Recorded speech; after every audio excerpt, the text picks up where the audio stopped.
श्री शिवाय नमस्तुभ्य मैत्रिणींनो, मी अंजलीज रेसिपी चॅनलमध्ये तुम्हा सर्वांचे मनापासून खूप खूप स्वागत करते। तर आज आपण बघणार आहोत अधिक मास स्पेशल पुरणाचे धोंडे। 1 महिन्याच्या नंतर आम्ही गावावरून आलो। गाईला आणि घरच्या देवतांना पण धोंडे द्यायचे अजून बाकी होते, त्याच्यामुळे म्हटलं आज चला मस्त असे पुरणाचे धोंडे बनवूत। तर गाईसाठी 33 आणि घरच्या देवतांसाठी थोडे धोंडे बनवलेले आहेत। अगदी सोप्या पद्धतीने बनवले आहेत। चला बघूत कशी रेसिपी। पुरणाचे धोंडे बनवण्यासाठी इथे 1 वाटी हरभऱ्याची डाळ घेतलेली आहे। आता आपण ही डाळ स्वच्छ धुवून घेऊ।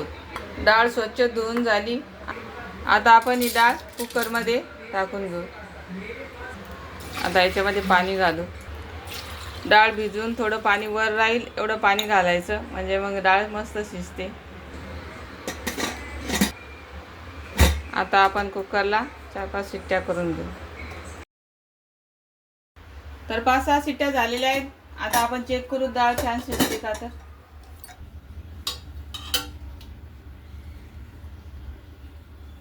तर मस्त मऊ शिजलेली आहे डाळ। आता आपण ही डाळ चाळणीमधून गाळून काढू। पूर्ण पाणी चाळणीतून निथळून काढू। डाळीतलं पूर्ण पाणी निथळून काढलेलं आहे। आता आपण ही डाळ चाळणीतून वाटून घेऊ। ही डाळ आपण आता कुकरमध्येच वाटून घेणार आहोत। तर या पद्धतीने गरम असताना डाळ वाटून घ्यायची।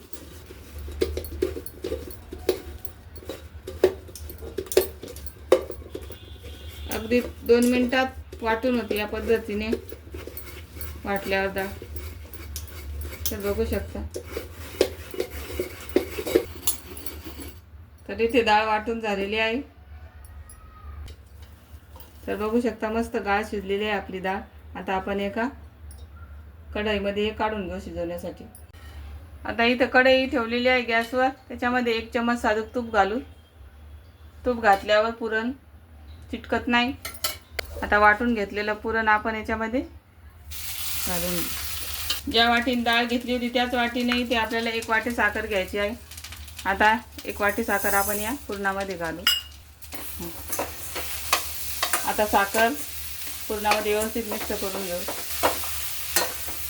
आता साखर या पुरणामध्ये पूर्णपणे व्यवस्थित मिक्स करून घेऊ। आता याच्यामध्ये अर्धा चम्मच इलायचीची पूड घालू।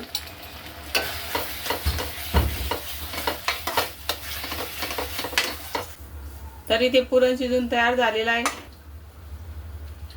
तर बघू शकता पुरण मस्त उभं राहिलेलं आहे। आता आपण गॅस बंद करू आणि पुरण थोडंसं थंड करून घेऊ। पुरण पूर्ण गार झालेलं आहे। आता आपण एका वाटीमध्ये काढून घेऊ।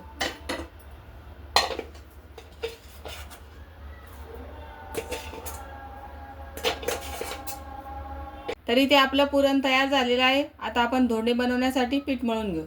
तरी ते मी गव्हाचं पीठ घेतलेलं आहे। याच्यामध्ये थोडंसं मीठ घालू।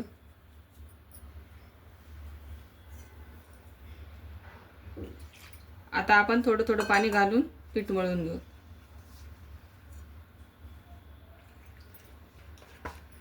तर या पद्धतीने घट्ट अगोदर पीठ मळून घ्यायचं। आपण पुरणपोळीला जसं पीठ मळतो त्या पद्धतीनेच हे पीठ मळायचं। आता आपण या पिठाला थोडंसं पाणी लावून 5-10 मिनिटं मुरून घेऊ। आता आपण या पिठाला 10 मिनिटं मुरू देऊ। तर 10 मिनिटं झालेली आहे। पीठ छान मुरलेलं आहे।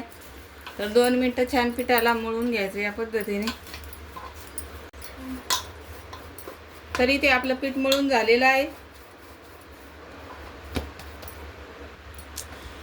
पुरण पण रेडी आहे। आता आपण धोंडे बनवून घेऊ।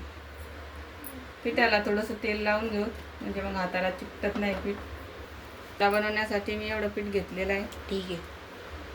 त्या पिठाला कोरड्या पिठामध्ये घोळून घ्यायचं आणि जो करतो त्या पद्धतीने वाटी बनवून घ्यायची।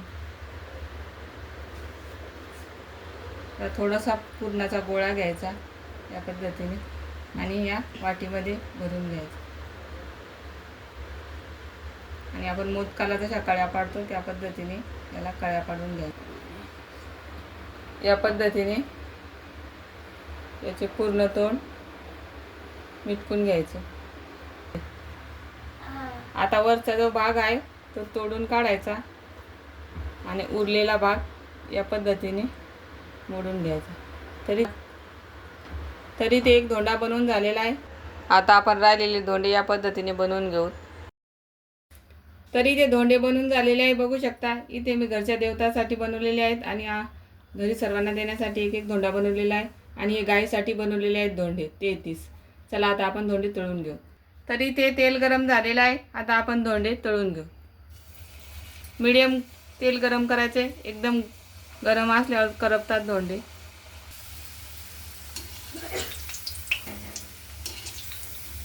मस्त गोल्डन होईपर्यंत कमी आचेवर एक धोंडे तळून घ्यायचे. तर बघू शकता मस्त गोल्डन कलरवर हे धोंडे तळून झालेले आहेत. आता आपण हे काढून घेऊ.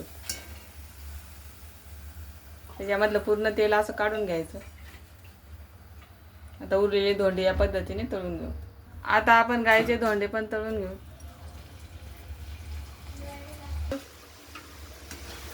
तर गाईचे धोंडे पण मस्त गोल्डन कलरवर तळून घ्यायचे. या पद्धतीने तोंड पूर्ण पॅक केल्यावर एक धोंडा पण फुटत नाही, बघू शकता. तरी ते आपले धोंडे पण तळून झालेले आहेत. आता आपण हे काढून घेऊ. तरी ते पूर्ण धोंडे आपले तळून झालेले आहेत, बघू शकता. हे गाईचे 33 धोंडे आणि हे घरच्या देवदेवतांचे आणि स्वतःसाठी बनवलेले धोंडे. आता आपण एक धोंडा चेक करूत कसा झालाय. तर बघू शकता मस्त पुरण भरल्या गेलेले आहे. एकदम मस्त होतात या पद्धतीने केल्यावर धोंडे. तर कशी वाटली धोंड्याची पद्धत नक्की कमेंटमध्ये सांगा. आवडली असेल तर लाईक शेअर सबस्क्राईब करा. धन्यवाद.